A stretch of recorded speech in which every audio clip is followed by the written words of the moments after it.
Daj. I? Što?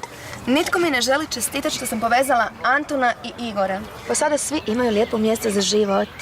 Ne znam baš. Ja na Nikolino mjestu bi se zabrinuo i to iskreno. Igor nije baš neko idealno društvo. Nikola sada ima važnijih briga. Sad nema bolje stvari od ovog.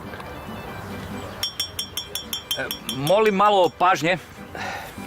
Želio bih zahvaliti našim beračima na odlično obavljenom poslu. Kratko ste bili s nama, ali ste ipak na neki način postali dio ove obitelji. Ako želite pogledati ostatak imanja, rado ću vam ga pokazati. Živjeli? Pa ja nisam bio na berbi grožđa, ali bi ipak volio vidjeti šta tu sve ima. Idemo? Ali ne s njima. Dosta mi je pričao o studentskim domovima i menzama. Fuj, čekaj.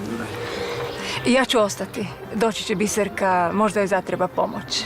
Odlično, onda ću ti pokazati zlatnu plaketu koju smo osvojili za Chardonnay. Dogovoreno. A ti si već puno puta bila u obilasku. Gdje bi volila ići, ha? Na zapadnu stranu, tamo je divan zalazak. Idemo. Mogu li ja zamoliti za jedan privatan obilazak?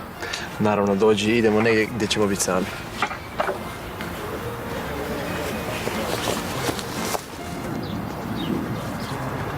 Šta, ideš i ti u obilazak? Ne, ostavio sam mobitel u autu. Trebate vi nešto od uzgora.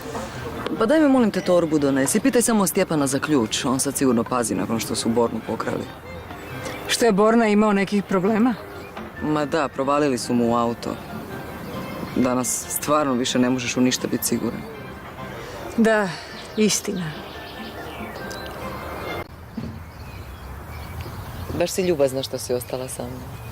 Uvijek ću ti biti dužna što si mi našla onakav posao u Milanu. Hvala ti.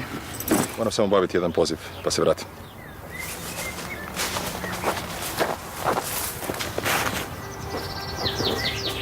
A dan je stvarno prekrasan za šetnju.